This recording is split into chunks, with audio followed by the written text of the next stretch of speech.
каждый человек, он по сути своей слаб. Мы слишком зациклены на осуждении.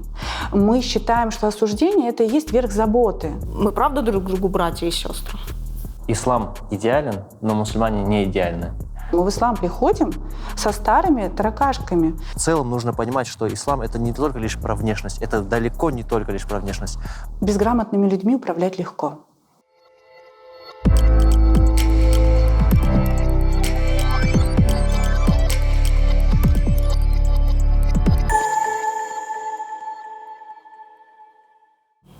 Салям алейкум. Портал Crimean Tatars Club уже давно стал местом притяжения для большой крымско-татарской аудитории. А наши ресурсы интернет-ресурсы стали площадками для обсуждения разного рода тем. Ислам и то, как крымские татары трансформируются в исламе, о том, какие процессы происходят в нашей вере, что называется, стало одной из важной и, скажем так, актуальной темой разговоров и батлов даже на наших интернет-ресурсах. И именно поэтому мы сегодня продолжаем этот разговор с уже известными вам и знакомыми спикерами Лилия Ханум Усманова и Ибраимбей Умеров. Хош келдинас, я рада вас видеть и благодарю вас сразу заранее за то, что вы согласились поговорить на эту тему. Я знаю, что она будет очень чувствительной, но очень востребована. Я уверена, она будет востребована, потому что та обратная связь, которая приходит от наших подписчиков и зрителей, как раз-таки сигнализирует, я бы сказала, о том, что таких разговоров нужно больше. И, наверное, надо решаться говорить о том, о чем мы до сих пор не говорили, да, о содержании веры. Не о каких-то атрибутах, а в первую очередь о содержании, о том, как мы переживаем эти процессы. Но разговор этот я хотела бы начать, наверное, с такого вопроса. Если бы вы иноверцу рассказывали про ислам, что бы вы в первую очередь рассказали? Если бы я именно иноверцу рассказывала об исламе, то я бы, конечно, не использовала тему запретов, не использовала бы тему каких-то наказаний, да, а больше говорила о сердце. Сегодня людям очень важно чувствовать какую-то поддержку. И когда ты связываешь свое сердце с Создателем, да, ты обретаешь вот ту сильную фигуру, которая всегда рядом с тобой. Эта связь, она показывает тебе, что ты не один, да, что тебе всегда есть к кому обратиться. Что бы ни было в твоей жизни, ты никогда не бываешь одинок. Связь с Всевышним, она про смыслы. Любое событие твоей жизни наполняется смыслом, когда ты понимаешь, когда ты вот соединяешь сердце с Аллахом, и ты понимаешь суть ислама, его ценности, да, его направления, его ориентиры. И тогда даже самые сложные периоды жизни достаточно, я не скажу легко, да, но ты способен их проживать. Более того, я бы, конечно, рассказала человеку о том, что не стоит судить об исламе по людям. Люди очень сложные, люди очень разные, и каждый человек по-своему понимает ислам. И поэтому, если человеку интересно что-либо узнать, то есть такая аналогия, знаете, с пустой чашкой подходить к новым знаниям. Вот можно подойти с пустым, очищенным даже, я бы сказала, сердцем к тому, чтобы познать Создателя. И ислам — это про спокойствие. Почему мы об этом говорим, что ислам про спокойствие? Потому что когда у тебя есть четкие фундаментальные ценностные ориентиры, по сути, у тебя, знаете, как вот твой путь освещен фонариками. Ты знаешь, куда идти, у тебя нет темных пятен, для тебя все ясно и понятно. И поэтому риск допустить какую-то серьезную ошибку, он практически минимален. Для человека хаос — это верх беспокойства. Мы не можем жить без правил, мы не можем жить в хаотичном мире. Нам очень важно, чтобы у нас были ориентиры, были четкие правила. Вот я бы, наверное, об этом поговорила с человеком другой веры, потому что для меня ислам — это вот то самое спокойствие, которое формирует ясность в его законах, в его правилах. Ибраимбей, в вашей версии что бы это было? Это часто об этом напоминается. Наверное, в очередной раз человеку, который заинтересовался исламом, нужно было бы напомнить о том, что ислам идеален, но мусульмане не идеальны. То есть он много чего увидит, знакомясь с мусульманами, или же уже увидел. Это может быть хороший опыт, может быть не очень хороший опыт, но это все люди, и это нормально, естественно, мы все в пути, мы должны друг другу в этом помогать, то есть в совершенствовании, в развитии друг друга. но не ожидать идеальных взаимоотношений, то есть идеальных людей не бывает. Вот это нужно напомнить, во-первых. И второй, наверное, важный момент, или даже это более важный, что, вот как Лилия Ханым отметила, что нужно с чистым сердцем подойти и обращаться за руководством к самому единому Творцу. То есть есть у нас Творец, о котором мы задумываемся, к которому мы стремимся. Вот чтобы не сбиться, чтобы найти эту правильную дорогу к Нему, нужно обращаться к Нему же, то есть за помощью. И там уже Он сам наставит. Этому можно будет увидеть множество подтверждений. Вы знаете, говоря об исламе, я в первую очередь всегда думаю, знаете, о чем? Я сейчас не как человек, который исповедует ислам, говорю, да, а как человек, скорее, который наблюдает за всеми этими процессами. Для меня важна вот социальная база, скажем так, да, про то, как эта религия воспринимается и видится другими глазами. Да? И мне кажется, ислам, прежде всего, он интересен или заметен, прежде всего, своей умой, большой умой.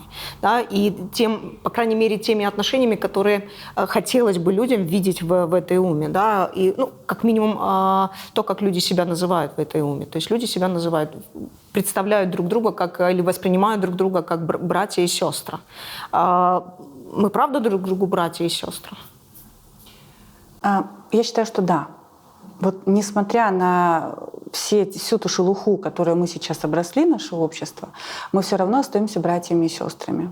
Когда ты читаешь книги по исламу, и ты знакомишься с тем, какими должны быть социальные отношения, каким должно быть братство, сестринство, да, ты действительно пребываешь в неком таком и успокоении, потому что ислам показывает тебе, что тебя должны принимать вот таким, какой ты есть. И братство, сестринство — это как крепкое плечо рядом. Да, это всегда взаимная поддержка. Есть масса примеров в исламе, когда какой-то мусульманин там, грубо говоря, упал в яму в своем поведении, да, и мусульмане приходят и его достают оттуда. Когда кто-то нарушил честь женщины, как-то ее обидел, да, и правитель собрал целое войско для того, чтобы ее защитить. Понимаете, когда ты читаешь такого рода вещи, ты понимаешь, что это верх безопасного общества, к которому ты, по идее, стремишься. Мы все стремимся к тому обществу, в котором будут соблюдаться все наши права, в котором наши дети будут абсолютно безопасно гулять на улице. И я считаю, что мы сейчас на стадии пути к этому обществу, но наше вот это братство и сестринство, оно действительно требует огромной очистки от этой шелухи. Мы слишком зациклены на осуждении. Мы считаем, что осуждение — это и есть верх заботы. Если я тебя осудил, я о тебе позаботился, потому что так сложилось у крымских татар в силу травмы, которые получили в ходе депортации, когда эмоции нужно было сжать кулак, да, и не показывать, эмоции нужно было скрывать. А как-то заботу проявить нужно было. Что мы делали? Мы не могли сказать о том, что «мне так жаль, что ты сейчас страдаешь». Мы говорили: «ты неправильно живешь». Понимаете, по сути, человек хочет донести вот эту первую мысль, но он не знает как, потому что с эмпатией проблема. И почему с эмпатией проблема? Потому что такое прошлое. Виноваты ли в этом люди? Не совсем. Я считаю, что здесь немножко снятие ответственности сегодня современных уже людей, то есть к прошлым, к предкам вообще никаких претензий быть не может. Но мы сегодня уже другие. И сегодня мы можем включить эмпатию, включить наши чувства, да, и быть по-настоящему братьями. Я бы здесь не хотела много там рассказывать про братство, сестринство, а привести такой пример. На просторах интернета мы все знаем, что происходит в Палестине. На просторах интернета очень часто видятся лозунги «Братья и сестры, мы должны быть сердцами с братьями и сестрами Палестины». Лозунг прекрасный. Лозунг в соответствии с ценностями ислама. Но у меня возникает вопрос: а свои сердца с мусульманами своего региона мы уже смогли соединить? Понимаете? То есть когда наша проблема в том, что мы классные, когда мы строчим сообщения в интернете, когда мы публикуем какие-то посты. Либо нам так легче, либо это какой-то, я боюсь, конечно, произносить уровень лицемерия, но, возможно, и он тоже есть. Как минимум, будем это называть... не энергозатратно. Это не энергозатратно, да. То есть подняться и сделать это сложнее, чем просто написать. И ты как будто бы реализуешься. Хотя, почему для меня это немножко про лицемерие? Потому что Аллах в Коране говорит о том, что почему вы говорите то, чего не делаете. Понимаете, когда мы говорим о призывах к палестинцам, но не делаем, не соединяем свои сердца с местными мусульманами, вот вопрос, почему мы говорим то, чего не делаем. Я бы с этим разбиралась. Не с позиции сейчас обвинять наш народ, наших людей, мусульман, а с позиции «давайте обсудим». Давайте заглянем каждый в себя и посмотрим, что с нами происходит, почему нам так сложно. И я бы немножко перефразировала ваш вопрос, являемся ли мы братьями, да? Задала вопрос, а готовы ли мы сегодня по-настоящему быть братьями и сестрами друг другу? Готовы, Ибрагим? Мне кажется, да, показателем этому являются какие-то экстренные ситуации. Например, там потерялся ребеночек или нужен какой-то срочный сбор, и тут как-то вот эти братья и сестры сплочаются и проблему решают совместно по мере своих возможностей.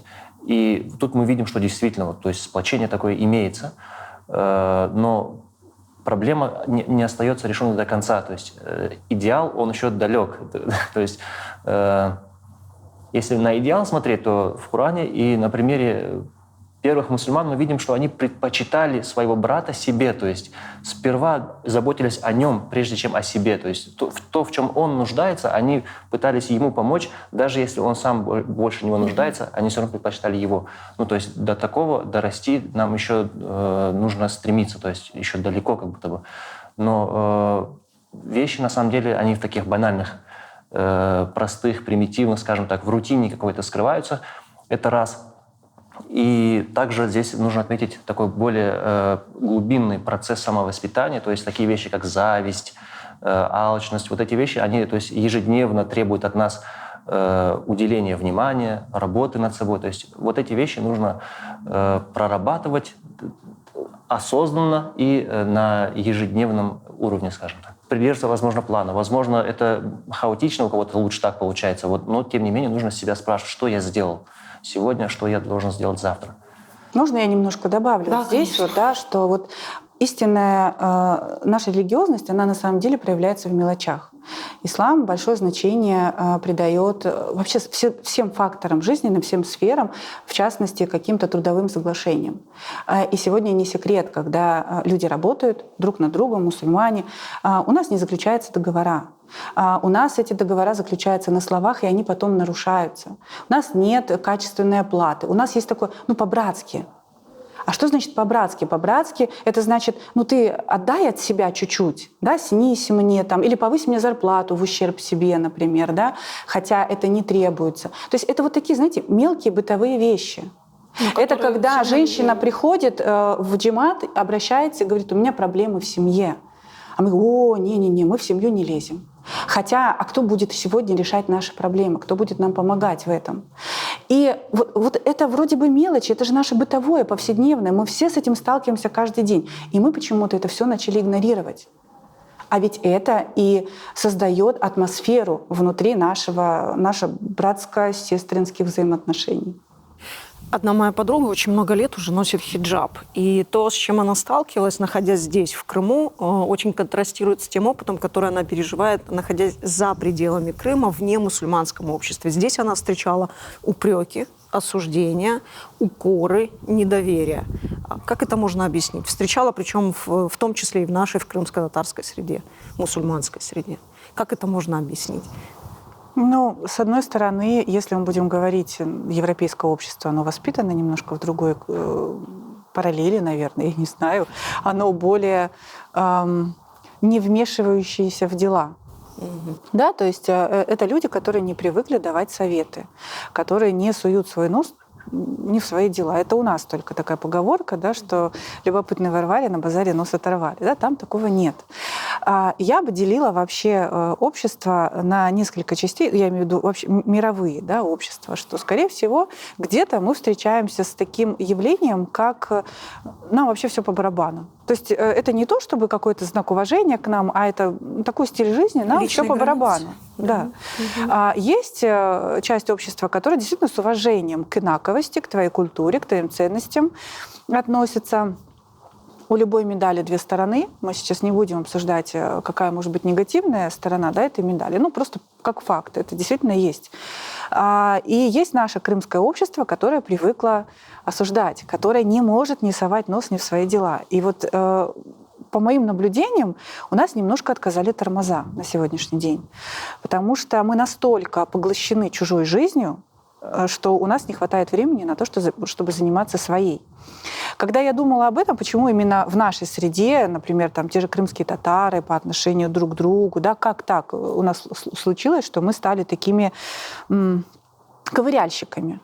С одной стороны, опять же, я провожу параллель к травме народной, потому что когда ты находишься длительное время под насилием, под гнетом, та же депортация, это тяжелейшее насилие, да, это лишение прав, это лишение права голоса, это лишение права на возвращение, это постоянное доказывание, что у меня здесь есть место, это мой дом, когда люди возвращались. Оно поставило народ в такое состояние выживания. Вот это состояние выживания, оно лишает людей эмоций.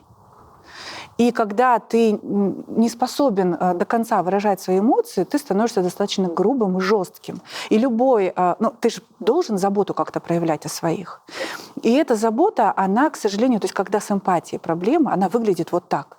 Через осуждение, через то, что я чересчур лезу в чужие дела, у меня стерты границы. Вообще, когда нет эмоциональной связки, тема с границами, она очень страдает. И поэтому мы сейчас так много об этом говорим.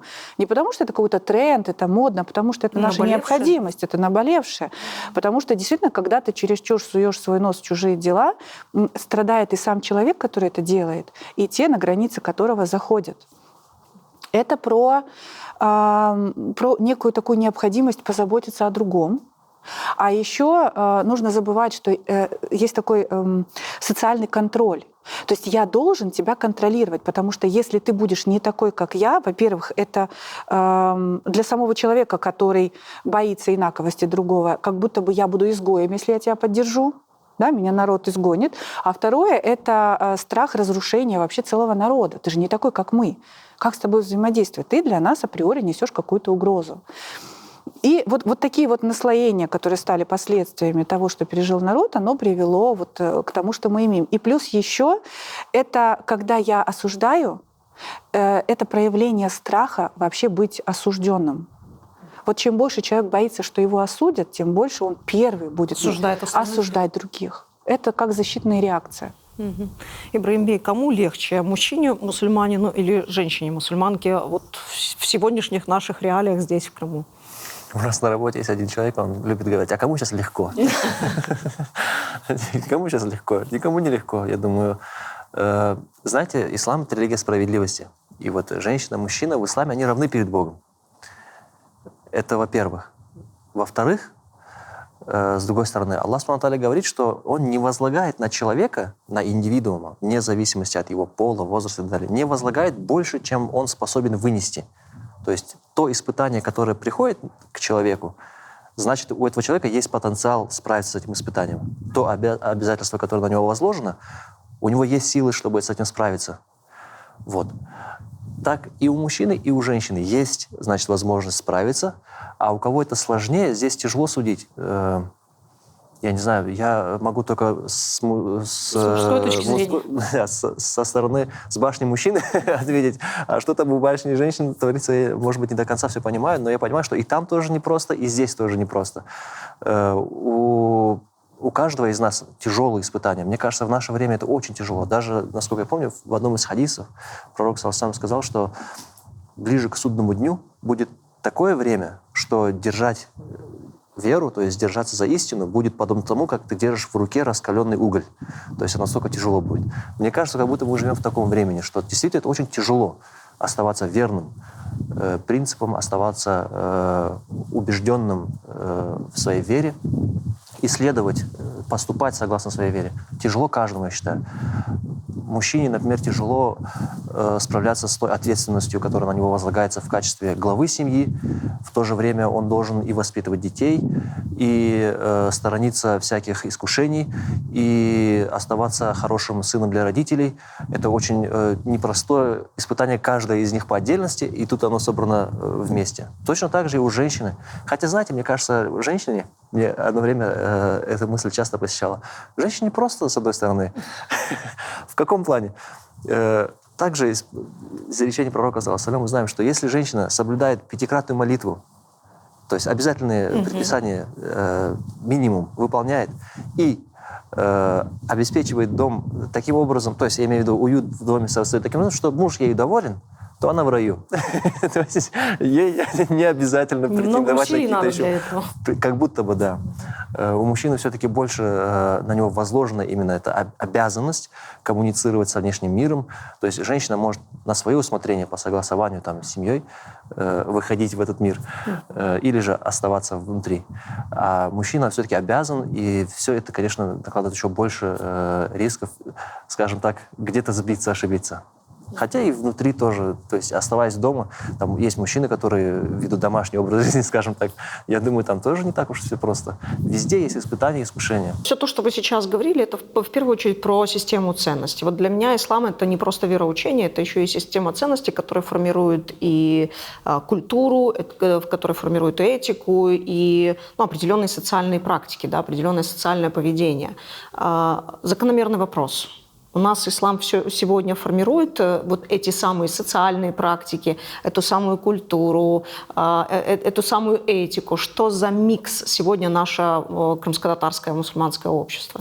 Я считаю, да. Те, кто осознанно подходит к этому на общественном уровне, также стараются выстраивать свою жизнь в соответствии с теми правилами. Другое дело, что в обществе можно видеть разные толкования, скажем так, да. Вроде бы все несколько там соблюдающих людей могут прийти в одно место и по-разному трактовать происходящее. То есть кто-то скажет, что это прекрасно, кто-то скажет, что это ужасно, и у каждого будут свои доводы. И немножечко не хватает вот такой централизованности, скажем так. Как исторически, если у нас это было более систематизировано, унифицировано, да, хотя тоже имелись разные школы, на данный момент мы еще вот отходим от того, что вот после кризиса, нехватки, такой голода полного, абсолютного во время Советского Союза, когда эта информация была полностью исключена из поля зрения, а в 90-х появилось обилие информации, и вот последствия того, что мы не были в состоянии грамотно с этим всем распорядиться, вот мы сейчас еще немножечко из этого всего выкарабкаемся, как бы. Но, тем не менее, постепенно, я думаю, это тоже вот... Мы притираемся, как бы, да, понимаем, что к чему, и меньше, на мой взгляд, меньше уже становится вот таких разногласий на этой почве. То есть, когда мусульмане все-таки понимают, немножечко более толерантными становятся, мне кажется. Становится ли это правилом и вообще ценностной, скажем так, системой для нас, для крымских татар? Мы все руководствуемся теми нормами, теми морально-этическими, в первую очередь, нормами, которые есть в исламе в сегодняшней своей жизни. То есть либо это такой пласт, знаете, такой условно там микс, точнее, советско-исламско, традиционно-крымско-татарский такой вот микс. На мой взгляд, с каждым годом это немножечко... сегрегируются, да, если можно так сказать. То есть те, кто углубляется в познание религии и, соответственно, больше применяет в своей жизни. И есть те, которые не интересовались и вот со временем еще более отдаляются. Вот я такое могу для себя отметить. То есть если раньше, например, среднестатистический крымский татарин, он стабильно 2 раза в год ходил на байрам-намаз в джами, сейчас стало больше тех, кто и на джума ходит, и больше стало тех, кто и пятикратно молитву устаивает. Но при этом появились те, кто могут не пойти на байрам-намаз, и это нормально тоже как бы в их случае. Вот, то есть есть такое разделение, то есть такой водораздел как будто бы появляется в этом плане. Ритуальность, соблюдение ритуальности – это признак соблюдения морально-этических норм? То есть сходить в джами там, по пятницам регулярно, я не знаю, держать пост, это уже о чем-то говорит? Это хороший инструмент для того, чтобы ты очищал себя, воспитывал себя. То есть не факт, что у тебя сразу это получится, поэтому это еще не показатель. И не так, что вот я это сделал, все, теперь у меня отлично, я могу с этим завязывать. Нет, ты должен это до последнего вздоха придерживаться, как бы. И те ритуалы, которые предписаны, они должны быть ежедневно, некоторые там ежегодно, но быть реализованы должны. Немножко про идеализацию здесь. Извините, но это очень мягко, очень идеально, то, что сейчас рассказали. А для меня немножко это выглядит все-таки про микс, про то, о чем вы говорите. Этот микс очень ярко выраженный. Мы, наверное, все хотим жить по тем ценностям, которые предлагает нам ислам. И мне тоже очень хочется верить, что каждый человек, который приходит на джума намаз, да, это уже тот человек, который действительно готов меняться, который готов жить по этим ценностям. Но я, может быть, по опыту, да, моему очень скудному, я не могу говорить, обобщать, но я не очень верю в то, что абсолютно каждый человек действительно идет к этому. К сожалению, мы воспитаны на выгоде. Капитализм очень сильно научил нас выбирать то, что нам выгодно. И когда между исламскими ценностями встает материальная выгода, если я, приходя на джума намаз, могу найти полезное для себя знакомство, да, мной это тоже может руководить. Стоит ли на это обращать внимание, я не знаю. И когда так много соблазнов, когда у тебя постоянно выбор заработать где-то с харамом или с халялом, альхамдулилля, сейчас в Крыму больше возможностей зарабатывать через халял, но тем не менее, не у всех это получается. Да? Ты все равно чуть-чуть, вот эти ценности, они продолжают страдать, потому что мы слабеем, потому что мы пока еще не до конца сформированы. Более того, когда человек хочет полноценно строить именно социальные взаимоотношения в соответствии с исламскими ценностями, он наталкивается, опять же, на осуждение, да, на какое-то предвзятое отношение, на чрезмерную требовательность. И ты устаешь, ты морально устаешь, и ты приходишь домой и говоришь: а зачем мне это надо? То есть я отдал тебе всего себя, да, а мне опять вот как обычно поступили.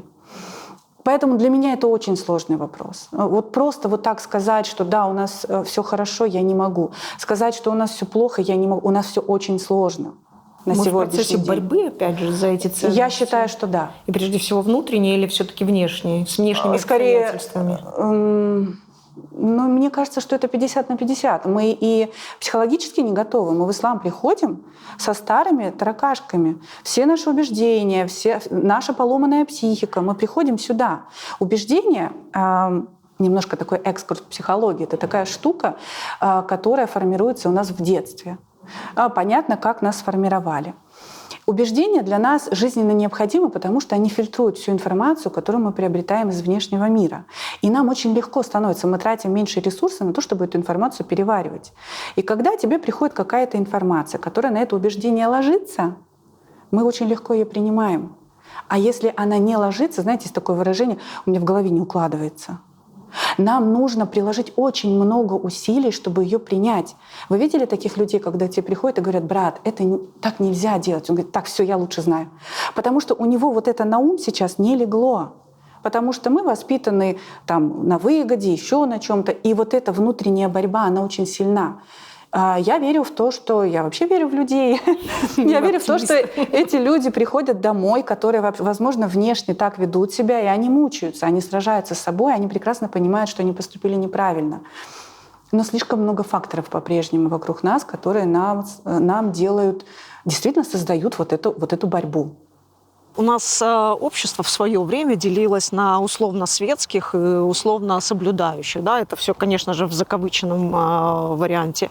И всегда существовала вот эта вот граница между светскими и соблюдающими. Как-то мы вот отделяли друг от друга, простите за тавтологию. Да? А сегодня женщина, не носящая хиджаб, совершенно не означает, что она не делает 5-кратный намаз, не соблюдает пост. А мужчина с бородой, извините, это не всегда признак того, что он мусульманин. Да, или там какой-то внешний... Может быть, хипстер, да? Да, может быть, хипстер, абсолютно точно. Вот это стирание границ между светскими и соблюдающими, оно как-то изменило нас? Изменило ли нас стирание границ? По сути, борьба, она осталась такой же. То есть каждый из нас остается на своем пути в какой-то динамике, то есть это прогресс или регресс. Каждый сам лучше знает про свое положение, и каждому из нас в конечном итоге отвечать перед Богом. Но в целом нужно понимать, что ислам — это не только лишь про внешность, это далеко не только лишь про внешность.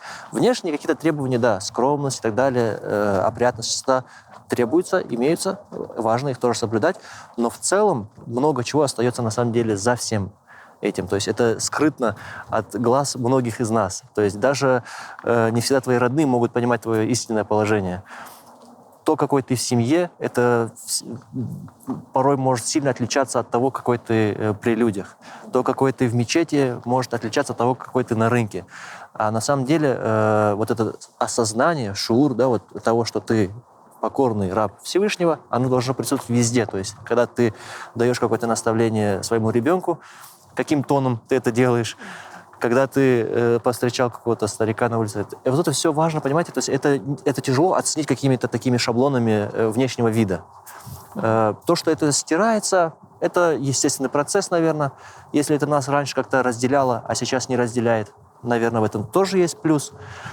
И в целом, то есть такое какое-то взаимопонимание и взаимоподдержка должна продолжаться и усиливаться, я считаю.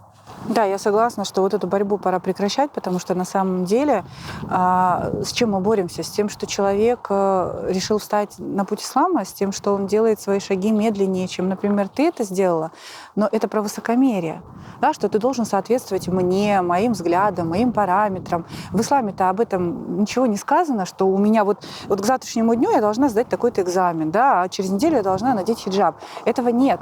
Поэтому вся вот эта борьба, она, во-первых, бессмысленна, а во-вторых, она нас разделяет. А наша задача сегодня, наоборот, объединяться. Более того, те люди, которые только делают первые шаги, например, просто девушка читает намаз, но не может она надеть хиджаб. Наша задача — это быть ее опорой, ее поддержкой, ее гарантом безопасности. Почему многие люди так долго делают свой второй, третий шаг? Да потому что именно вот этой безопасности от того социума, в котором они живут, они ее не получают. Крами Татарс Клаб имеет свой телеграм-канал, и у нас часто густо возникают там, батлы буквально, да. Я бы с удовольствием хотела бы их назвать дискуссиями, но, к сожалению, это батлы. То есть почему-то разговоры на тему религии, на тему ислама у нас превращаются не в дискуссию, в которой мы хотим, превращаются в какой-то ринг, где мы хотим уколоть аргументом, ударить доводом и прочими вещами. И вот наблюдая за вот той дискуссией про ислам, там, как реакция на какую-то публикацию, я выделила несколько моментов. Из последнего, что вот сколыхнуло это телеграм-сообщество, я даже вот записала себе. Один из подписчиков написал, например, что есть корреляция между атеизмом и душевными расстройствами, депрессией, физиологическими отклонениями. То есть подписчик считает, если ты не исповедуешь ислам, и не придерживаешься какой-то... Я даже не готова говорить, что он говорил вообще о монотеистической религии, а в целом про ислам. То если ты атеист, то ты депрессивен, то у тебя наверняка будут какие-то физиологические отклонения и прочие там расстройства, психические, психологические расстройства. Понятное дело, что, если анализировать этот тезис, то он подвергается критике очень легко, потому что нет данных, нет вообще корреляции. Что это за корреляция, да, откуда взята эта история, где эксперименты, где доводы и прочие вещи. Но сам по себе тезис весьма и весьма интересен. Тезис про противопоставление. Вот в моей системе ценностей я не про противопоставление, я про поиск общих точек. И когда дискуссия про ислам ведется в таком тоне и в таком духе, меня это ранит. Как вы вот к таким вот тезисам относитесь? Насколько я помню, я, кажется, видел эту ветку обсуждения, там была такая прям оживленная дискуссия. Да, именно, это я с одной стороны, только, там да. как будто бы отстаивается атеизм, с другой стороны ислам, как бы там такая была дискуссия, и уже в ход пошли аргументы о неких исследованиях про корреляцию между несчастьем и верой. Что касаемо психических расстройств веры, то первая психиатрическая клиника была построена мусульманами. И вообще мусульмане очень активно развивали тему психологии. Я не помню сейчас автора, у меня в PDF-формате есть книга прекраснейшего ученого, который написал книгу, которую, по сути, сегодня можно было бы назвать, что это учебник по когнитивно-поведенческой терапии. Да, современное общество, оно все-таки накладывает свой отпечаток, и психических расстройств у нас гораздо больше, потому что у нас как раз-таки хаос. У нас не на что опираться. У нас окно в мир, у нас подмена понятий, у нас сбой в системе ценностей, у нас практически полностью разрушен семейный институт брака, у нас невидимые отцы, а фигура отца в жизни ребенка играет колоссальную роль для того, чтобы он сформировался психически здоровой личностью. Поэтому да, в современном мире есть огромные проблемы. Является ли современный мир атеистическим? Нет. У нас есть разные религии, пожалуйста, кто угодно, какую угодно религию ты можешь сегодня, да, проповедовать. Если мы будем говорить про ислам и про психику в целом, то, смотрите, депрессия — это не просто какой-то бзык. Мне грустно, и все, и я в депрессии. Депрессия — это нарушение работы центральной нервной системы. У нас есть нейроны, которые должны как-то проходить взаимообмен друг с другом. Поэтому ему просто, он с жиру бесится, ему делать нечего. Это обесценивание проблемы. Это очень серьезно. И наш современный мир, где у нас много борьбы, много стрессов, много всего, вне зависимости от того, верующий ты человек или нет, наша психика одинаково подвергается этим атакам. У нас есть известные случаи, когда пророк, саллаллаху алейхи, тоже, можно сказать, что находился в какой-то депрессии, когда очень долгое время не было откровений, да, он был в очень упадочном состоянии. И тогда Аллах через какое-то время, да, только, скажем так, испытав его, да, не спаслал новые аяты. И я про что? Я про то, что человек, который, в принципе, не понимает суть работы нашей психики, он вообще не должен влазить в эту тему для того, чтобы что-то судить. И, наверное, когда такие дискуссии возникают в интернете, мы, конечно, все пользуемся Гуглом, да, что-то там придумываем себе, но вот эти дискуссии, они должны строиться не по принципу «я сейчас что-нибудь откопаю, тебе на, выброшу», да, это агрессия, а по принципу того, как вы говорите, действительно, мы должны друг друга начинать понимать, не спорить с глупцами, а пробовать друг друга понять. Найти точки, общие точки соприкосновения. Да? Как часто, скажем так, каждый мусульман, которые вы видите у нас здесь в Крыму, вокруг себя, как часто пользуются таким инструментом, скажем так. Это правило для нас. Условно светских людей, у нас как бы нет, да, там светских таких вот чисто светских историй. Они всегда говорят, что в общении с соблюдающими мусульманами мы часто густо сталкиваемся с таким либо скрытым, либо сдержанным осуждением, что ты вот не одел платок, не отрастил бороду, не ходишь там, не делаешь пятикратный намаз, но мы не видим поддержки для того, чтобы прийти к этому состоянию, да. И люди, которые вот на полпути, давайте назовем это так, да, то есть и пытаются приобщиться к этим знаниям и к этой системе ценностей, для них это болезненно воспринимается, когда вот такая вот осуждающая позиция тех, кто уже там какой-то ритуал выполняет, да, уже по каким-то внешним признакам ассоциируется с исламом. Я думаю, здесь общей точкой будет то, что каждый человек, он по сути своей слаб, он немощен.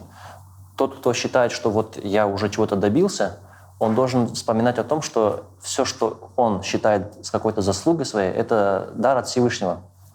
Если ты ценишь свою молитву, свой платок, допустим, ты должен понять, что это тебе дар от Аллаха. Ты не должен этим как-то там кичиться, биться об других и так далее. Это тебе дар от Аллаха, и ты рад, если он попадет такой же дар еще кому-то. То есть здесь совсем другая парадигма уже получается. И точно так же вторая сторона этого всего, то, что мы слабы, и каждый из нас не безгрешен, то есть у каждого есть грехи, просто они разные. То есть тот, кто выглядит одним образом, у него могут быть определенные грехи, а тот, кто напротив него стоит, совсем иначе выглядит, у него могут быть другие грехи. При этом каждый из них грешен, каждый из них слаб. И если они каждый желают друг другу добра, то вот с этим пониманием, думаю, будет проще. То есть ты человек, я человек. У меня свои ошибки, у тебя свои ошибки. У тебя есть что-то, у меня есть что-то. Вот чем мы можем быть полезны друг другу, вот если мы с такой точки подходим к общению, то уже, наверное, другая атмосфера, другая экология это выстраивается, я думаю. Продолжая этот разговор, вот тех дискуссий, которые у нас возникают там, в интернете, либо в каких-то частных беседах, я всегда вижу противопоставление, скажем так, исламской культуры, мировой культуре. Да? То есть некоторые дискутирующие, да, говорят о том, что все это не важно.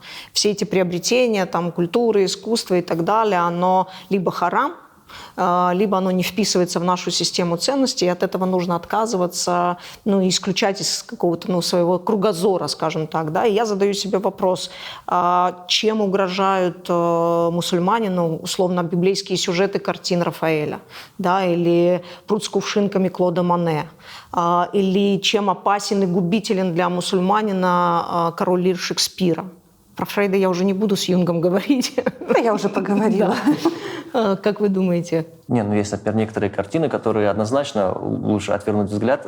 Ну, я про библейские сюжеты, как бы ни было. Есть вещи, от которых нужно, потому что чисто физически, физиологически, скажем так, нужно отвернуться. Касательно других многих вещей, там, литературы и так далее, знаете, в исламе все оценится по намерению. Это основа, да, любой сборник хадисов, большинство из них начинается с хадиса о том, что каждое деяние оценивается по намерению.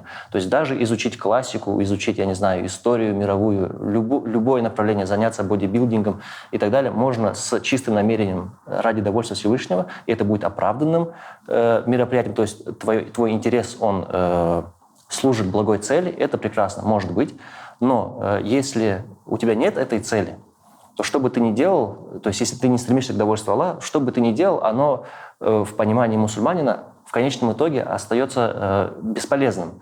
То есть какую бы ты большую пользу не принес, не знаю, научное открытие какое-то сделал, но если оно не имеет под собой этики, какой-то морали, то есть, может, человек водородную бомбу изобрел, это большое научное достижение, да, но какая от этого польза?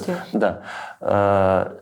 Это один момент. И второй момент, чисто на практике мы можем увидеть, что иногда, допустим, если про воспитание и развитие, там, интеллектуальное, физическое развитие своего ребенка, родитель переживает, печется об этом, вкладывается в это, но такие базовые вещи, как знание о Создателе, остаются без какого-либо внимания, и человек вырастает, он знает историю французской революции, не знаю, он там перечитал и Шекспира, и всех остальных, но сказать, ты мусульманин, он скажет, конечно, мусульманин, ты зачем ты такие вещи у меня спрашиваешь? А спросить, что означает «ля иляха илля-Аллах», то есть это база, основа, и он не сможет ответить на этот вопрос.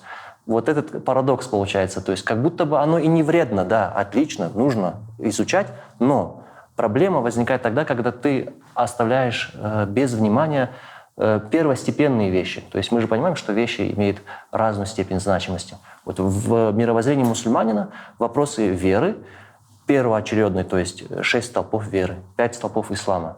Нужно их изучить максимально, то есть досконально, а затем уже, или же параллельно этому, обогащаться любой другой информацией, которая может быть полезна. Это будет обогащение в любом случае? Достижение там, мировой культуры или там, памятники мировой культуры – это достижение, это обогащение для мусульман? Я думаю, да. То есть мы же можем видеть потом исламское искусство. То есть оно тоже не менее конкурентно в мире искусства, допустим. Про науку там вообще, то есть не стоит сильно расширять эту тему, и так многим все известно. Любую сферу мы можем развивать, становиться сильными и тем самым быть полезными как близким своим, так и мусульманам в Палестине и в другом конце света. То есть мы будем быть полезными этим. Я бы здесь культуру отделила от цивилизации. Потому что культура — это одно, это как бы система ценностей.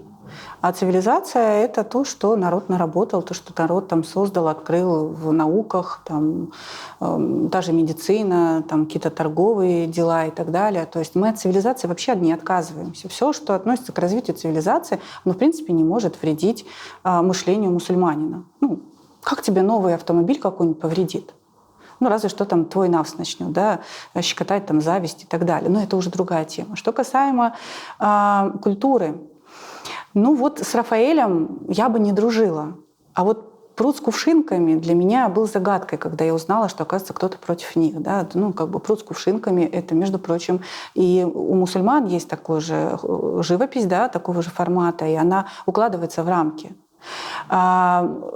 Литература. Смотрите, культура, культурно-ценностные наши ориентации, они ведь про что? Они про то, чтобы делать нас чище, делать нас лучше. И если я смотрю на картины Рафаэля, в которых полуобнаженные люди, пусть это библейские мотивы, пусть это религия другого человека, во-первых, она меня в принципе не интересует. Зачем мне ералаш создавать в своей голове? А во-вторых, мы знаем, что мы не должны смотреть на какие-то обнаженные тела. Для чего? Мы хотим себя испытать? Я не вижу в этом смысла. Если мы будем говорить про культуру с целью там, памятники, там еще что-то, да, то это просто знакомство с другим народом. Я не вижу в этом проблемы. Мы знакомимся. Другой вопрос, вот, согласно с намерением, ты с каким туда пришел? Чтобы изучить, чтобы просто познакомиться, чтобы понять мышление, менталитет человека, его систему ценностей, для того, чтобы как-то взаимодействовать с ним, тогда да. А если ты пришел туда, чтобы что-то себе перенять, я считаю, что это недопустимо. Наша культура, она достаточно многогранна. Она намного более многогранна, чем мы здесь сегодня привыкли думать. Про культуру даже мы говорим, да, о том, что это как бы все замечательно, прекрасно. И я, например, говорил о том, что есть база основная. И если возвращать, то здесь же мы можем увидеть большую такую проекцию, тоже искусство, о котором мы говорим, там, Ренессанс и так далее, допустим. Здесь большая идеология, на самом деле, в этом всем кроется. То есть люди, которые, размышляя о Боге, так, каким-то образом это начали воплощать в искусство, в скульптуры и так далее. То есть на самом деле здесь был такой подлог, когда обожествлялся человек, то есть вот его прекрасная как бы пропорции и так далее. То есть здесь в центр внимания ставился человек. В то же время ислам в центр внимания ставит Всевышнего Создателя. То есть и здесь поэтому мы видим, например, арабески, там вот эти фактурные узоры и так далее, которые уходят в бесконечность, понимаете? То есть здесь идеология, на самом деле, она тоже о вере. И то есть мы можем немножечко так, не придавая этому значения, не понимая глубины этих смыслов, упустить важное на самом деле. Это вот что касается искусства. Что касается литературы, может быть полезно или нет, конечно же, изучение языка, допустим, понимание даже, это некоторые политологи говорят, да, понимание, допустим, современной политической ситуации, для этого нужно читать классику того или иного государства, то есть их газеты нынешние и классику. Это важно для понимания, если человек об этом задумывается, если он собирается коммуницировать с различными странами, то есть изучение языка, пожалуйста, читай классику, отлично. Еще один момент касательно цивилизации. Нам иногда может показаться, что все, что не у нас, это прекрасно, замечательно. Там, смотрим на Европу, смотрим на Америку и так далее. Вот это эталон развития. Хотя, если так не глубоко копнуть, буквально еще в прошлом столетии для тех обществ было нормальным, что были там туалеты для чернокожих и были туалеты более цивильные, аккуратные для белокожих. То есть были такие взаимоотношения, которые в исламе уже давным-давно на самом начальном этапе были искоренены. На данный момент они всем кажутся дикостью, но еще буквально несколько десятилетий назад они были нормой для тех, кем мы сейчас можем восхищаться. То есть не нужно обольщаться обязательно лишь только тем, чего у нас нет. Нужно все-таки изучить ту базу, с которой мы стартуем. Наверное, вот этот вопрос про противопоставление, да, Рафаэля и библейских сюжетов, и его картин, там, и Клода Моне с его прудом с кувшинками, я не просто так задала. Я, наверное, его задала ради вот того, чтобы не знала, что вы об этом скажете, но надеялась, что вы это произнесете. Про идеологию и про тот самый антропоцентризм, да, который был во времена Ренессанса. Это, собственно, и была идеология Ренессанса, грубо говоря. Это и есть система ценностей, которой я вас пытаю уже более Это не только более система получаса. ценностей. Да. Это же, по сути, стержень. Конечно. Я поэтому и говорю, что изучать как раз вот про намерения, да, изучать для чего? Для того, чтобы понимать, какие периоды истории и как проживал эти периоды человек, да, чему он научился, что он потерял в этом. И тогда ты понимаешь ценность того, чем ты обладаешь. И опять же, здесь вопрос про образование. Я верну нас из Ренессансов в наши будни печальные, скажем так.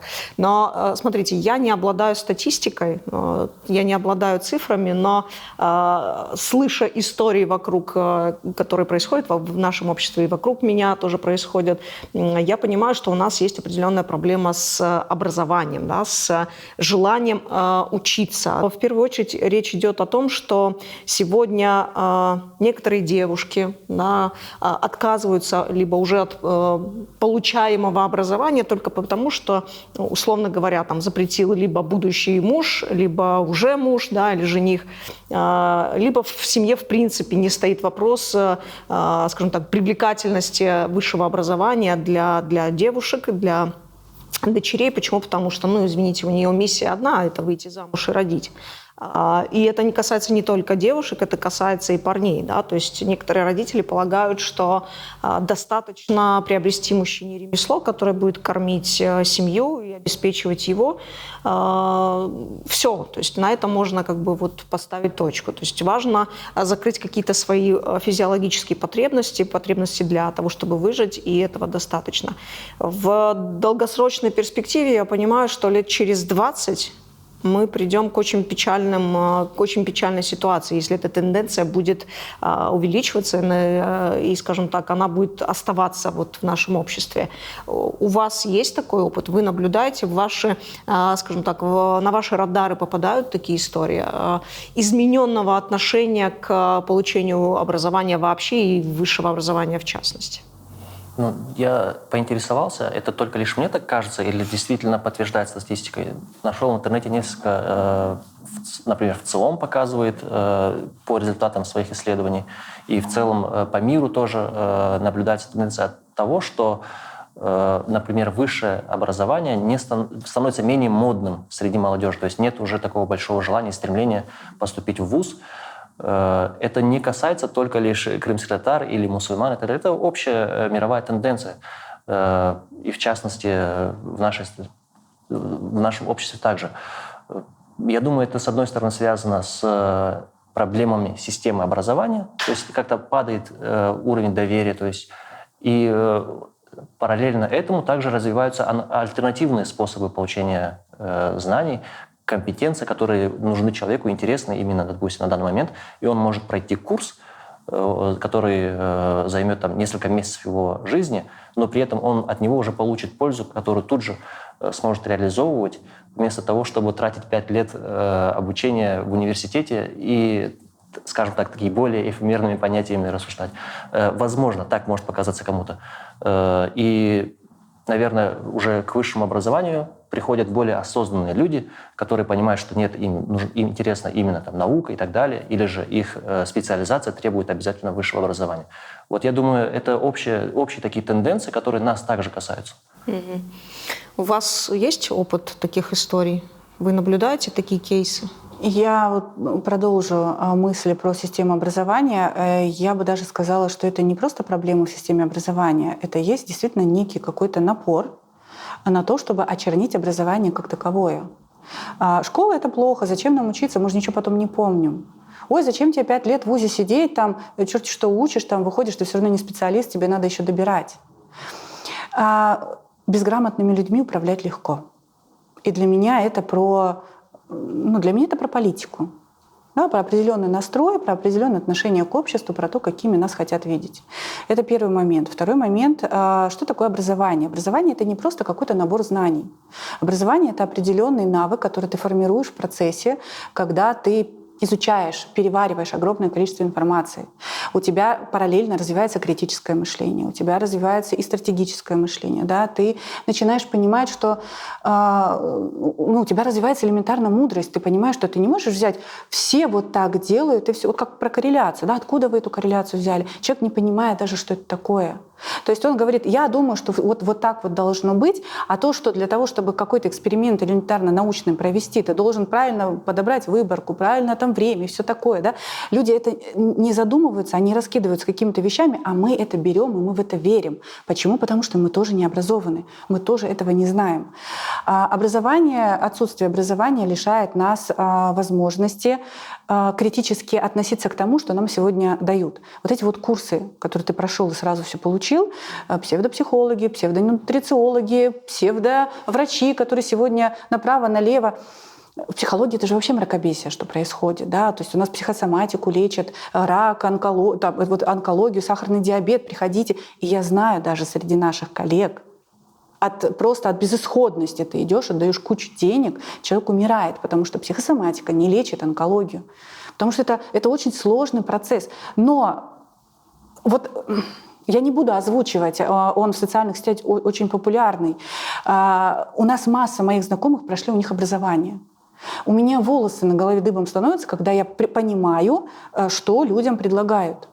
И почему мы туда идем? Потому что, а зачем нам образование? 5 лет ждать, 5 лет вот это вот трудиться. Зато ты научаешься работать именно с информацией. В наш информационный век без информации никуда. Это первый момент. Женщина необразованная, кому она выгодна? Она неинтересна даже будущему, даже мужу в будущем, в перспективе. Она не может быть для него опорой, она очень слабая. Когда мужчина приходит, и ему надо посоветоваться, ему надо выговориться, ему надо какой-то совет получить, а она: «А хочешь, я тебе кашу насыплю?» Это верх, все. То есть почему мы запрещаем женщинам образование? Почему мы дочерей не учим? Женщина без образования, она не может быть в безопасности. Мы не вечные, мы прекрасно знаем, что Эджель может прийти в любой момент. И что? И когда она останется одна с детьми, она что будет делать? Она абсолютно не умеет заботиться о себе. Потому что образование дает профессию, помимо этого оно дает... Знаете, вот такой живчик человек становится. То есть он постоянно, он же в поиске, ему постоянно все интересно. Мужчины без образования становятся слабыми. Так же, как и женщины. Потому что он не ориентируется в мире. На что ему ориентироваться? Как он должен понимать, как принимать то или иное мнение? И получается, что вот семья воспитывает таких же детей. А потом со временем, как вы говорите, в дальнейшей перспективе формируется вот такое общество. Я в таком обществе жить не хочу. Оно меня реально пугает. Также вопрос намерения, то есть про образование. Я с этим вопросом столкнулся, когда сын пошел в школу, и его энтузиазм быстро начал гаснуть, когда пришлось делать домашку и так далее. И я его начал мотивировать, как это привычно, обычно.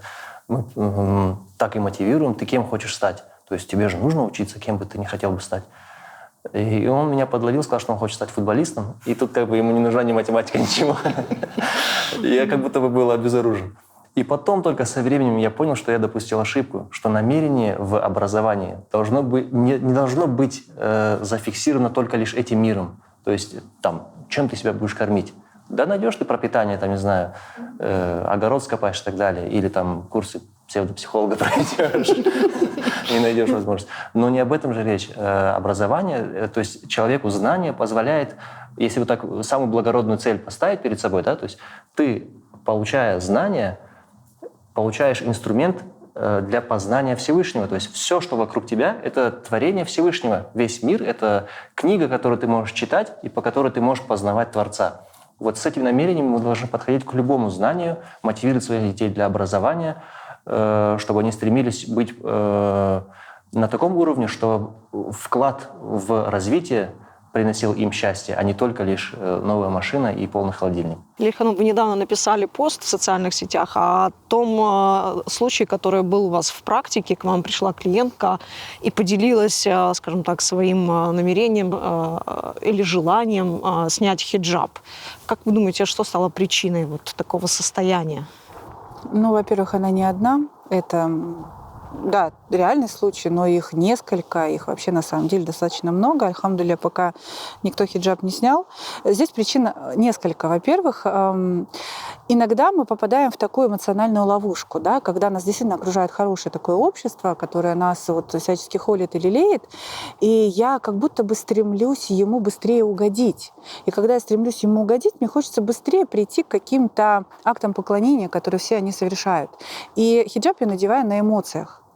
Дело в том, что все, что ты делаешь на эмоциях, оно разумом не подпитано, оно тебе не объяснено, и поэтому оно, как только ты сталкиваешься с какими-то трудностями, оно очень быстро может встать под угрозу того, что я захочу это оставить. А проблемы, с которыми сталкиваются мусульманки, их много. Это непринятие светского общества, да, это постоянно надо решать проблемы то в школе, то в поликлинике, то ты приходишь в тот же, какие-то пособия оформлять, на тебя косо смотрят, да, это устройство на работу. И второе — это проблемы в семье. Потому что и не только в семье, но и во внутреннем социуме нашем, да, среди мусульман, которые тоже от тебя потом начинают почему-то требовать гораздо большего, чем требовали раньше.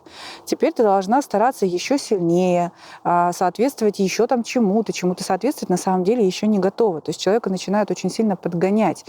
Это такое давление, которое выдерживают не все. Есть еще такое явление, когда у нас очень популярно было, что якобы муж, он просто обязан покрыть свою жену. И если он этого не сделает, то на нем остается харам. Но здесь тогда в конфронтацию вступает такое понимание в исламе, что, во-первых, в религии нет принуждения, а во-вторых, все наши дела по намерениям.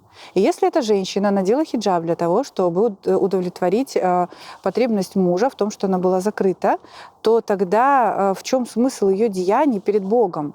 Ну, понятно, что мы все ищем довольство Всевышнего, вернее, довольство мужа, и автоматически заработаем довольство Аллаха. Но мне кажется, религия, она все-таки выше, она глубже.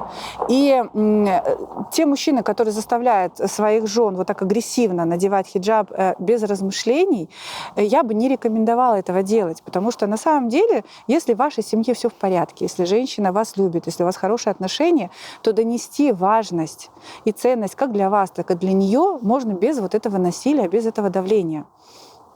Поэтому, к сожалению, когда очень часто вот приходит «я хочу снять хиджаб», это либо какая-то очень серьезная проблема в семье произошла, где что-то плохое совершил человек, с которым женщина напрямую ассоциирует ислам, да?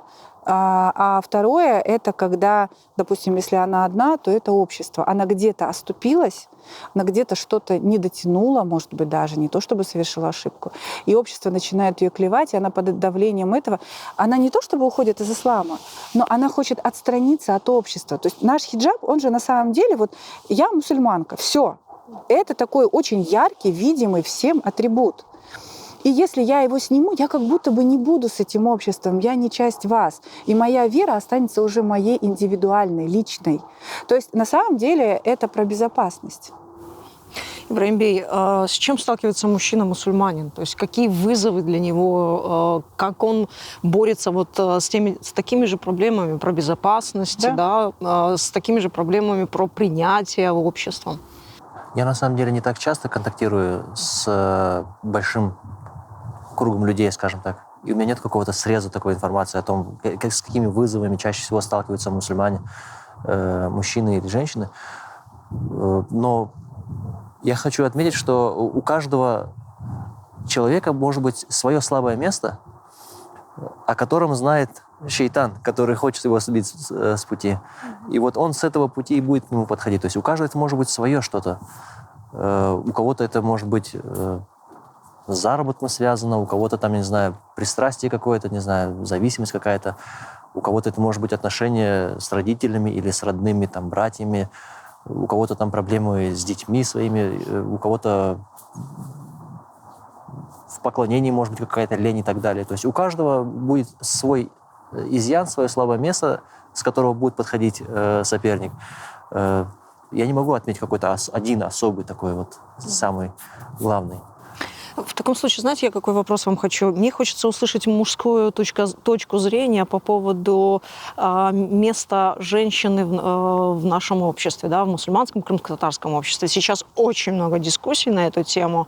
То есть и кто-то подчеркивает ее субъектность, кто-то оспаривает ее субъектность и говорит, что женщина вообще никак не влияет, и пытаются женщину, ну, скажем так, сделать объектом, да, то есть стать, чтобы она была второстепенной, да. С другой стороны, есть история, крымско-татарская этническая история, в которой, ну, женщина точно играла далеко не последнюю роль, и уже сегодняшние, скажем так, реалии показывают, что женщина в нашем обществе имеет особый статус. Вот эти дискуссии, которые такие взаимоунижающие, да, когда мужчины унижают женщин, указывая им там на место, грубо говоря, на кухне, когда женщины грубые бывают часто, да, указывая, что мужчина, ну, вы не дотягиваете до нас, да. Насколько, признак чего это? Признак незнания, признак, ну, отсутствия какой-то, ну, вообще, в чем проблема, скажем так, в этих дискуссиях? Мне кажется, отсутствие общей цели. То есть если и мужчина, и женщина понимают, что наша конечная цель — это она за пределами этого мира, то есть она не обязательно самоутвердиться в этом мире абсолютно, что наша цель, она выше, чем все, что может быть в этом мире. То есть если мы хотим в рай, если мы хотим довольства Всевышнего, то нам легче понять друг друга.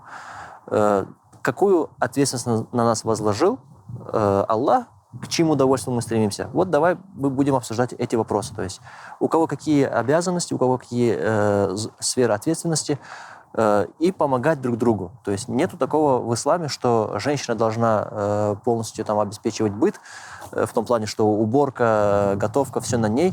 В исламе нет такого. Пророк, саллаллаху алейхи вассалям, самый лучший из мужчин, он помогал своим женам по дому, то есть он и в уборке, и там, не знаю, он сам мог зашивать свою одежду на то время. Это не было чем-либо предосудительным, там, не знаю, неправильным, не по-мужски. Нет, это очень даже по-мужски. И в то же самое время не было такого, что женщина, она замурована, не знаю, там не должно быть не видно, не слышно нигде там. В самом лучшем мусульманском обществе во время пророка ﷺ женщины играли определенную роль в обществе также. То есть были учителя женщины, были врачи женщины, которые не только учили своих детей, но и других также. То есть у каждого есть своя роль, но вот по мере своих возможностей и по степени ответственности мы должны распределяться. То есть не обязательно, раз мы говорим, что женщина должна быть там везде, значит, она должна быть везде. Нет, нет такого правила тоже. Или там, если у нее нет возможностей, допустим, да, пусть будет на уровне ее возможностей. Не обязательно же быть вот на пике чего-то. То есть у нас можно встретить такое, что вот надо самоутвердиться, могу, не могу, вот надо там оказаться. Умру, но самореализуюсь, вот как да? бы так, да. Угу. Такого тоже не должно быть, мне кажется. И в то же самое время от мужчин, если он в чем-то слаб, допустим, нет, ты должен, это вот твое мужское, как бы, ну, если у него не хватает сил, нет проблемы как-то... Делегировать что-то. Да, в чем-то делегировать, или, не знаю, помогать друг другу в этом также. То есть каждому зачтется в конечном итоге, понимаете? Вот что я хочу сказать. Если у нас конечная цель, она в рай попасть, удовольствие Всевышнего заслужить, то в любой момент, где мы поддержали, там, где мы сделали то, чего как бы и не обязаны были сделать, это же все записывается, все учитывается. Зависит от намерения. И чтобы это было все правомерным. То есть. Да, я хотела бы здесь добавить, что действительно во времена пророка, саллаллаху алейхи, женщины ведь не были такими, как сейчас пытается их сделать общество, да, сидеть в домах, заниматься только бытом и детьми. Женщины воевали, женщины преподавали. Была женщина, которая спорила с халифом Умаром прилюдно, когда было очень большое общество. Это были очень сильные и смелые женщины, которые не боялись. Когда здесь, наверное, больше как бы посыл такой к мужчинам, когда вы пытаетесь женщин сделать удобными для себя, чтобы она создавала как можно меньше проблем вам, нужно задуматься о том, что эта женщина будет воспитывать ваших детей. Кого она воспитает? Да, никогда вот такая очень послушная, спокойная, тихая где-то, которая вот что скажи, то и сделай, она никогда не воспитает из вашего сына воина. Но Да. я бы не согласился. Бывает, что такая воспитать тоже. То есть не обязательно какая-то такая напористая... Здесь не про напор. Вот это показатель. Не всегда. Поняла. Мы, может быть, немножко разными тогда понятиями говорим. То есть, смотрите, та женщина, о которой я говорю, это скорее такая сломленная, которая вынуждена подчиняться, которой просто не дают возможность быть личностью. То, о чем вы говорите, да, есть масса тихих женщин, которым достаточно быть дома, и это прекрасно. Они счастливы в этом. Я вообще уважаю выбор каждой женщины. Если ты чувствуешь себя гармонично, исключительно у себя дома, это прекрасно, это хорошо, потому что ты себя понимаешь.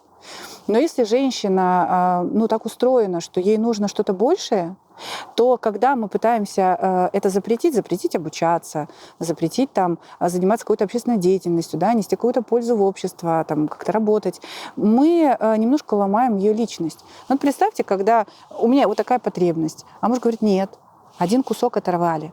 А у меня вот эта потребность. А он говорит, нет, ты не будешь там учиться, например. Еще кусок оторвали. И это сломленная личность. У нее, в принципе, даже мотивации нет уже стараться, потому что это сломленная.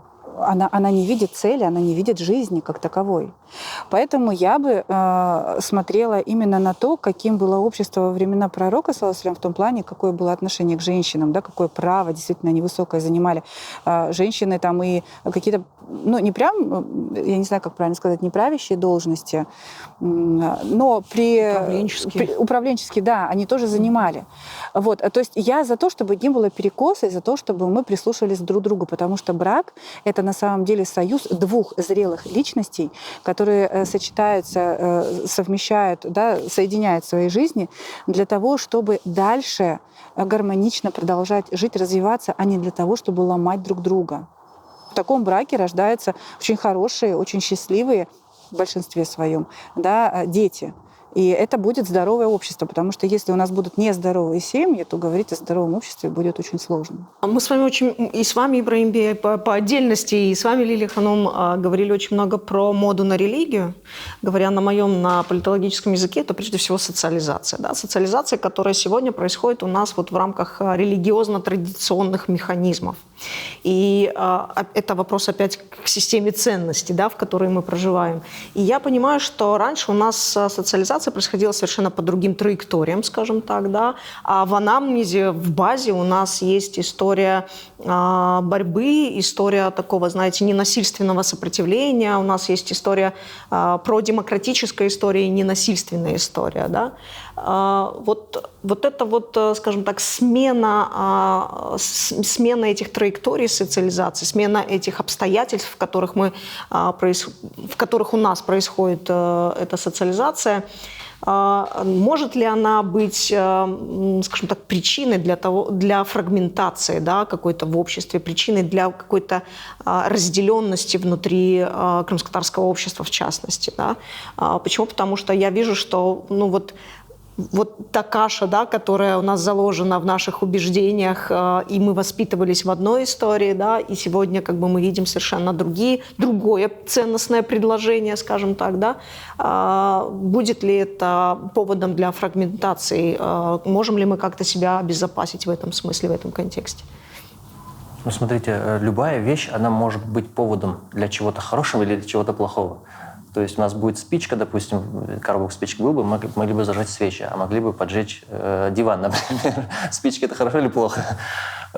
Точно так же вопрос, который мы обсуждаем, он может быть поводом для фрагментации негативной. И это очень даже реалистично, потому что тот, кто желает нас вот так вот фрагментировать, наш главный злейший враг — это шейтан. И для него одним из самых больших достижений будет наша разобщенность. Вот. А для войны в его случае все средства хороши. То есть если здесь можно использовать инструмент религиозного фанатизма, отлично, он будет его использовать. Если он сможет в другом случае использовать инструмент, скажем так, разврата, он будет его использовать. То есть он в любую из крайностей будет стараться утягивать каждого из нас и тем самым разобщать нас тоже. Вот. То есть то, что у нас социализация теперь приобретает такой религиозный характер также, это может стать поводом для того, чтобы что-то плохое тоже произошло. Но мы же должны стараться это использовать на благо. То есть религиозная социализация — это что значит? Когда мальчишка подрастает и уже начинает ходить на джума вместе с старшими мужчинами, отлично, я считаю. Конечно, да, можно и из этого тоже что-то негативное вычленить. Но я думаю, у нас есть шансы все-таки все это удерживать в положительном русле. Есть секуляризм сделал свое дело. Угу. И вот эта вот мысль о том, что мы можем быть фрагментированы только потому, что мы придем наконец-таки полноценно к своей вере, это исключительно секулярная мысль. Потому что она внедрила в наши головы, что Богу Богово, Кесарю Кесарева, да, и крымские татары когда-то взяли и отделили ислам от себя. Не полностью, альхамдулилля, да, частично, но тем не менее это произошло. И это произошло не в какой-то короткий период, это длилось слишком долго. Поэтому нам кажется, что а как это теперь все собрать? Но на самом деле ты, когда пазл начинаешь собирать, он только вначале тебя пугает. Я здесь буду оптимисткой, и я не верю ни в какую фрагментацию, я верю в то, что это очень мягко... Нет, это обязательно все сойдется, может быть, не очень мягко, да, потому что мы знаем, что это сейчас не очень мягко идет. Ислам и жизнь это то же самое. Вот смотрите, мы постоянно спрашиваем, как я буду соблюдать ислам и продолжать жить свою жизнь? Почему нам не приходит в голову, а как я буду дышать и при этом работать? Вот по сути претворение ислама в своей жизни — это то же самое, что вдыхание воздуха каждый день. Мы для этого абсолютно обустроены. У нас для этого есть все. Если бы меня спросили, какими 3 словами я бы охарактеризовала ислам, то для меня бы он был справедливость, принятие и дисциплина. Вот ислам, когда ты начинаешь жить по исламу, он в твою жизнь, хочешь ты или не хочешь, он тебя учит дисциплине. И это очень важно современному человеку для того, чтобы развиваться, да, быть целостным, быть успешным. Если мы начинаем вот так по кусочкам разбирать, не разбирать, а вот этот пазл собирать, мы начинаем понимать, что соблюдать ислам и для нашего общества вообще не проблема. Мы ее придумали, нам ее когда-то придумали, мы пока еще ее поддерживаем, потому что мы не знаем как. Но наше это общество когда-то жило уже так. Мы же жили в исламе. Мы же и хиджаб носили, и намазы читали, и Коран читали. И даже на арабском языке у моего свекра есть письма деда, который писал их на арабском языке. Когда-то предки знали арабский язык. Нам просто нужно довериться, может быть, тому процессу, который идет, и не пугаться религии, потому что, опять же, это чистая политика. Нам внедрили, что религия — это что-то страшное, это что-то невозможное. Я помню, когда я встала на намаз, мне сказали: а как ты работать будешь? Действительно. Я не просто так задала этот вопрос. Этот вопрос был скорее, знаете, такой подводкой к глобальному и большему вопросу. В нашем телеграм-канале мы выложили ваш пост про ответственность мужчин, и этот пост был реакцией на ту дискуссию, которая состоялась в телеграм-канале относительно роли мужчины и женщины в исламе, да, и вот того батла не очень, скажем так, корректного, я бы сказала, да, который происходил там. Вот говоря о том, как мы будем дышать, да, мы умеем дышать, еще что-то делать, да, мне кажется, что у нас внутри нашего общества, внутри этой уммы, крымско-татарской уммы, мусульманской уммы, не решены эти вопросы субординации внутри, да, как мы будем дышать, когда мы встаем на намаз, как мы будем дышать, когда у кого-то есть определенный яролаж в голове, да, по поводу вот всех этих ценностей и отношений внутри ислама. Вот о чем этот ваш пост в первую очередь, да, про что мы говорим, и та дискуссия, которая в телеграм-канале состоялась, вот здесь я попрошу вас включить психолога, о чем она сигнализирует, да, о каких проблемах в нашем обществе. Если про то, как мы будем дышать, то, знаете, пока проблему не увидишь, не начнешь ее решать. Поэтому, да, мы будем сталкиваться с проблемами, будем искать поиски их решения. Что касаемо того поста и той дискуссии, речь шла о том, что все беды человечества от того, что женщина не покрыта. И вы знаете, я это настолько часто слышу, я в хиджабе, я топлю за хиджаб, я верю в то, что все женщины должны быть покрыты, это прекрасно. Но я не могу относиться с осуждением к тем женщинам, которые этого сегодня не делают. Или к той мусульманке, которая покрыта недостаточно качественно, как считают многие. Когда это обсуждает женщина, это еще одно. Но когда начинает это обсуждать мужчина и говорить о том, что женщина виновата, потому что я страдаю, потому что у меня гормоны, потому что... Для меня это выглядит, ну, я грубо скажу, но это детский сад. Во-первых, у нас у всех гормоны, да, но даже не в этом суть. А в том, что это про перекладывание ответственности. Вот здесь я бы акцентировала внимание на то, что хиджаб — это не про форму женщины, это про ее защиту. Хиджаб изначально был создан для того, чтобы женщина была в безопасности. В безопасности от того, чтобы ее воспринимали как тело, а чтобы на нее обращали внимание как на личность, как на интеллектуала, как на того полноценного члена общества, который регулирует что-то в этом обществе. Не бесцельное там что-то, перышко летающее в воздухе. И когда мужчина начинает говорить о том, что все женщины покрыты, для меня это психологически промышление, что женщина, вне зависимости от того, в исламе это или нет, для мужчин, не всех, но, по крайней мере, тех, вот, о ком мы говорим сейчас, да, в чате, она в виде формы. То есть, глядя на женщину в хиджабе, мы продолжаем видеть форму, продолжаем видеть тело. А женщины сегодня, они крайне нуждаются в защите. Нам нужно быть сильными, нам нужно выживать в этом мире, нам нужно входить в этот мир. На мусульманку со всех сторон летит очень много. Ты выезжаешь куда-то за пределы страны, тебя допрашивают, тебе прицельное внимание. Ты хочешь устроиться на работу, тоже очень много проблем. Ты просто выходишь в магазин, на тебя смотрят так, как будто бы ты деньги посчитать не можешь. Мы постоянно должны доказывать, что я умная, я умею говорить, я не в рабстве у мужа. Да? И мы проходим через вот это давление общества. И когда наши мужчины в нашей уме начинают на женщин нападать, для меня это признак пока что еще не взрослости наших мужчин. И, к сожалению, зацикленность — это подростковый возраст, когда все твои мысли на твоих гормонах, когда ты только знакомишься с женским телом, и оно тебя будоражит. Вот так откровенно, если говорить. Потому что иначе взрослый мужчина, глядя на женщину, он понимает, что хиджаб — это только ее защита, и я должен ее оберегать. И если она пока еще не в хиджабе, я ее еще больше должен оберегать в этом мире, пока она не пришла к этому шагу.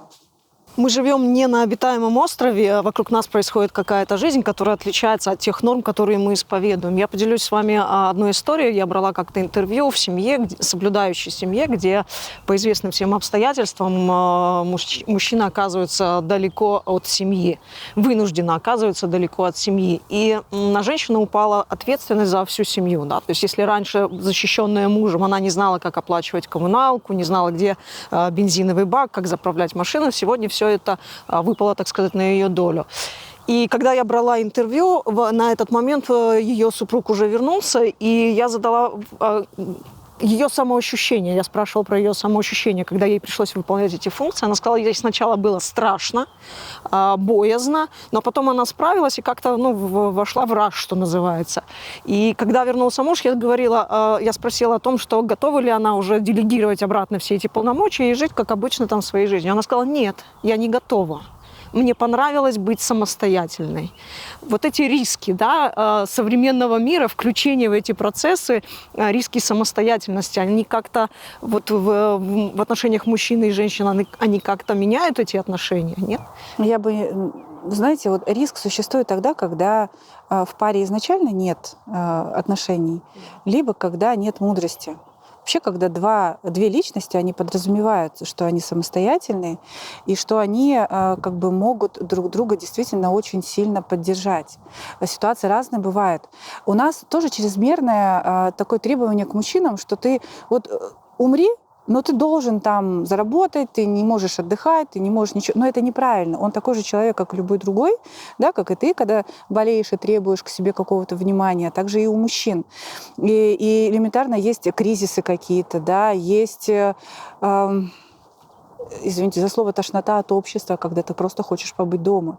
И это тоже нормально. И вот в такой паре очень классно, когда женщина может на какое-то время подхватить, да, и помочь продержаться. Я считаю, что это самые крепкие семьи, где они могут не конкурировать, а именно взаимодополнять друг друга. И здесь они просто вышли на новый этап. Это какой-то будет кризис у семьи, но если они смогут договориться, а при хорошей мудрости они обязательно смогут это сделать, то в этом не будет никакой проблемы для семьи.